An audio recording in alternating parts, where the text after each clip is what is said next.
वज़ीर आज़म शहबाज शरीफ ईरान जो दौरो मुकम्मल करे अज़रबैजान रवानो। ईरानी घरू वज़ीर ईरान में पाकिस्तान के सफ़ीर वज़ीर आज़म के एयरपोर्ट से अलविदा कयो।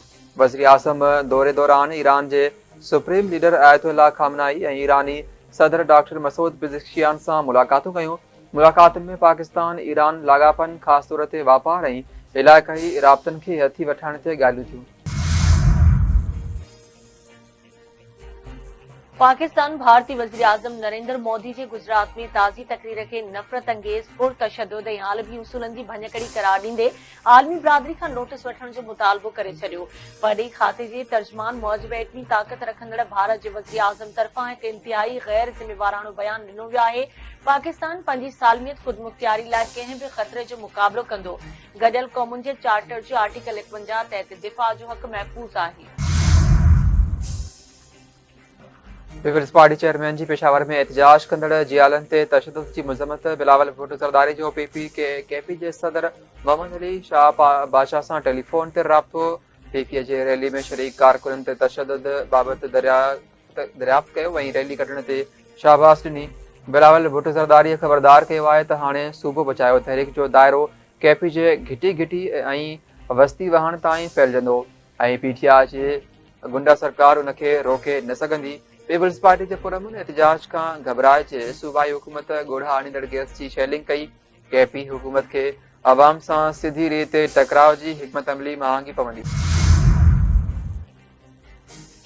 सभिनी खे गॾिजी मुल्की मईशत में किरदार अदा करणो पवंदो। दोस्त मुल्कनि टेक्नोलॉजी ज़रिए पाकिस्तान की मदद कई। सनत ऐं तालीम जो पाण में लाॻापो न हूंदो त तालीम अॻिते न वधी सघंदी।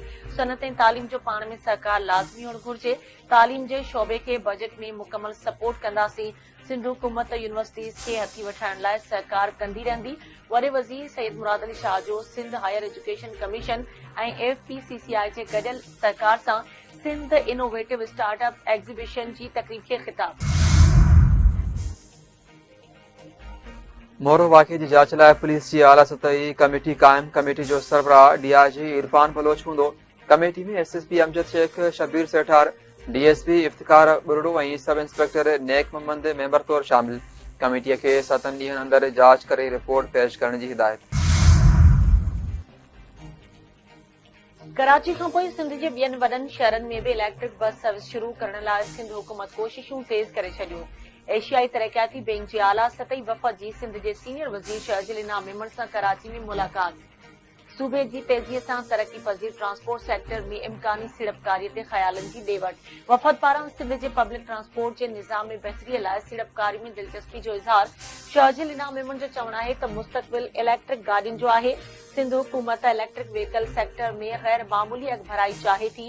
एशियाई तरक्याती बैंक तरफां सिंध जे ट्रांसपोर्ट सेक्टर में दिलचस्पी सुठो सौण आहे। असांजी हुकूमत पब्लिक ट्रांसपोर्ट में इनकलाबी तब्दीली लाइ पुरज़्म आहे। पायदार ट्रांसपोर्ट असांजी तरजीहुनि में सरफ़हरिस्त आहे। कराची खां पोइ ॿियनि वॾनि शहरनि में बि इलेक्ट्रिक बस सर्विस जो दायरो वधाइण जो इरादो रखूं था।